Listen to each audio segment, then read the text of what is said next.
Meus queridos amigos e alunos da família Eletrônica Fácil, nosso querido amigo aluno Wanderson fez lá uma pergunta top de linha na plataforma do curso de Eletrônica Fácil. Na verdade, são duas perguntas em uma só. Então a gente vai responder cada uma delas de forma show de bola. A primeira pergunta foi: professor Rodolfo, o que seria impedância na eletrônica? E aí, você sabe o que é impedância? Você já domina o que é a danada da impedância? Tem noção do que é?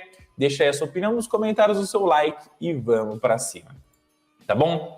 Pessoal, impedância é nada mais, nada menos que a resistência equivalente total que um trecho do circuito ou o circuito total pode oferecer quando ele está sendo submetido a uma frequência. E essa frequência, quando adicionada a indutores e adicionada a capacitores, fazem com que em cada um deles surja a danada da reatância, tá bom? Então, o que é a reatância capacitiva? É a resistência que o capacitor acaba oferecendo à passagem de uma corrente elétrica quando ele é submetido a uma frequência.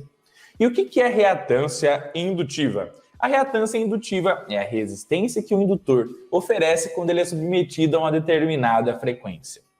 E aí, se a partir de uma frequência aplicada, o capacitor passa a oferecer uma determinada resistência no circuito eletrônico, o indutor passa a oferecer uma resistência no circuito eletrônico, e também nós temos os resistores eletrônicos junto a esse sistema, você passa a ter não apenas a componente resistiva natural através dos resistores ôhmicos, você passa a ter as reatâncias junto com as resistências. E aí, unindo as resistências e as reatâncias, você vai passar a ter o quê? A famosa impedância.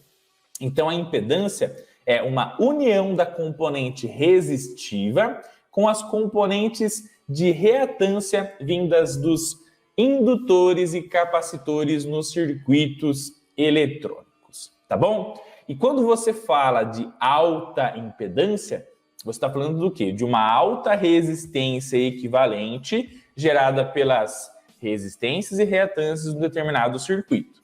Quando a gente fala de uma baixa impedância, a gente está falando do quê?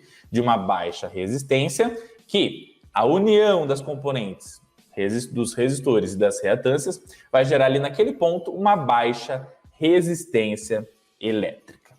Tá bom? E um exemplo clássico disso são, por exemplo, as impedâncias das bobinas de um transformador, as impedâncias das bobinas de um motor. E por que eu estou falando isso? Quando você pega, por exemplo, um transformador, ele não tem o conjunto de bobinas do primário e o conjunto de bobinas do secundário? Bom, quando tem o conjunto de bobinas do primário e conjunto de bobinas do secundário, você não tem ali no transformador um indutor? Se você tem um indutor ali no seu transformador, o que acontece? Quando você liga, por exemplo, a rede de 60 Hz da concessionária para alimentar o primário com 127 volts, 220 volts, tudo isso e muito mais, o que vai acontecer? Esses 60 Hz sendo aplicados na bobina do transformador vai gerar o quê? Em cada um dos lados ali automaticamente uma reatância indutiva. E aí, o que vai ser essa reatância indutiva? Vai ser uma componente resistiva a mais que vai ser adicionada ali na bobina do transformador, porque está sendo submetido a uma determinada frequência no fantástico mundo da eletrônica. E é por isso que, quando você vai fazer uma análise de corrente, tensão, potência nos transformadores, você não pode só levar em consideração, por exemplo, a resistência elétrica da bobina do transformador. Porque a impedância total e equivalente de cada bobina não é só aquela resistência que você vem com o seu multímetro, vai lá, mede a resistência do secundário, mede lá a resistência do primário. Nananina não. Na verdade, passa a existir naquela bobina uma componente resistiva, que é a reatância indutiva, apenas quando ela for energizada. E aí, muitas das vezes, deve estar se perguntando assim, pô, professor, eu tô com um transformador aqui e tá marcado nele que ele consegue conduzir uma corrente de 1 ampere. Só que eu vou lá no secundário, meço a resistência lá do transformador e tá dando 5 ohms. E aí vai sair ali 10 volts, 12 volts. E aí, se eu aplicar a lei de Ohm, se saírem ali 12 volts e 5 ohms, ou 10 volts e 5 ohms, eu vou ter ali 2 amperes, até mais amperes. E o transformador está marcado lá que é 1 ampere só. Me explica o que é isso. Por que você está levando isso em consideração? Porque você apenas colocou na ponta do seu lápis ou no teu raciocínio a componente resistiva, que é a resistência do cobre, a resistência da bobina do transformador. E, na verdade, não é apenas isso. Você tem ali a reatância indutiva. E como é que você calcula a reatância indutiva? A reatância indutiva é 2πfL, 2 vezes π, vezes a frequência, vezes a indutância. E aí, professor, é só somar, então, daí a reatância indutiva com o resistor? Na verdade, não, porque as resistências, elas estão também defasadas num sistema de corrente alternada ou um sistema que é submetido a uma frequência. E a reatância indutiva, ela está defasada 90 graus positivo da resistência. Meu Deus do céu, professor Rodolfo! Então, eu tenho que começar a fazer análises angulares. E aí, o que acontece? Você vai ter aqui, no eixo X, as resistências, no eixo Y, as nossas queridas reatâncias indutivas. Se eu tenho o X e o Y aqui, o que eu vou gerar aqui? Uma hipotenusa imaginária. E essa hipotenusa imaginária é a resistência equivalente total, chamada de impedância, que por sinal é representada pela letra Z.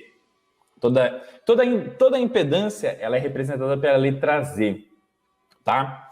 E aí, o Z, que é a hipotenusa, é que vai ser a nossa impedância equivalente. Só para você ter ideia. Se você tiver aqui, por exemplo, 4 ohms, né, no eixo X, 4 ohms no eixo X, e você tem 3 ohms no eixo Y, que é a reatância indutiva, a hipotenusa seria 5 ohms. Então, 5 ohms seria a impedância equivalente. E não 8, que seria não 7, né, que é o 4 mais 3. Então, a impedância, ela é a soma vetorial ou fasorial, né, vamos dizer assim, da nossa querida resistência com as reatâncias indutivas. E aí, se você tiver as reatâncias capacitivas, basicamente você vai ter a reatância capacitiva e a indutiva, uma anulando a outra, e depois de anular, você calcula qual é a impedância total do nosso circuito eletrônico. E aí, começa a aparecer a danada da matemática, tá bom? E aí, se a resistência, se a impedância ela vai estar em um determinado ângulo, né? Se você tem 30 graus no ângulo da impedância, se você tem 15 graus, 45 graus, se a impedância começa a ter um ângulo, você começa a mexer com o ângulo de circulação da corrente elétrica. E é isso que faz a corrente se adiantar ou se atrasar no circuito eletrônico. Né? Muitas das vezes a galera que estuda eletrônica escuta falar assim, se eu colocar um circuito capacitivo em corrente alternada, eu vou adiantar a corrente vai estar na frente da tensão. Se eu colocar um indutor junto com um resistor lá em corrente alternada e alimentar, por exemplo, eu vou ter um atraso da corrente elétrica. Então, a corrente vai estar atrás angularmente a tensão. E o que está gerando isso aí, basicamente? É a impedância. E aí, dependendo do ângulo da impedância, se você vai ter uma componente indutiva mais forte, que vai gerar um XL maior, o que é o XL?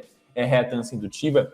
Se você tiver uma componente XL maior, você vai ter uma chance muito grande de você vir a atrasar o ângulo da corrente. Se você tiver um XC, que é a reatância capacitiva maior, o que acontece? Você tende automaticamente a adiantar a nossa querida a angulação da corrente elétrica. Mas que angulação é essa, professor? Então, enquanto um sinal está numa angulação aqui, o outro já está lá depois, Tá vendo? Então, aqui, a diferença de um para o outro vai gerar o quê? A famosa defasagem. E aí você pode ter um sinal adiantado, pode ter um sinal atrasado. E aí, automaticamente mexendo com isso, mexendo com a corrente, você mexe com as tensões nos componentes, depois você mexe com as potências, porque daí as potências vão passar a não ter mais aquela componente ativa apenas que pega toda a potência e gera trabalho nos componentes eletrônicos, mas aí vai passar a existir o quê? A potência total aparente, vai ter a potência reativa, que é a potência que ela é aplicada nos componentes, nos circuitos eletrônicos para a finalidade de geração de campos eletromagnéticos, né? Armazenamento de cargas elétricas através de campos eletromagnéticos ou através dos capacitores também, no armazenamento nas suas placas, tá? E aí vai começar a aparecer o VAR, que é o volt ampere reativo, que é a potência reativa, o VA, que é a potência total aparente, e também o watt, que é a danada da potência ativa, que é aquele percentual que você vai gerar trabalho, tá bom? E aí, se você quiser ir mais a fundo na análise de impedância, corrente, tensão, defasagem e muito mais, eu vou deixar aqui na tela final, depois desse vídeo, ou em algum card aqui, uma playlist do nosso curso de RLC, aqui do nosso querido Eletrônica Fácil, para que vocês possam ir mais a fundo e entender matematicamente como funcionam todas essas análises incríveis, show de bola e sensacionais. É claro que já merece aquele like, aquela inscrição no canal e vamos para cima, que juntos somos mais fortes, chegamos mais longe sim, fazemos a diferença na educação do nosso Brasil, tá bom? Pessoal, convite massa, não esquece de clicar aqui no link da descrição, nos comentários fixados em algum lugar aqui. Vai lá no cursoseletronicafácil.com.br, baixe o seu e-book.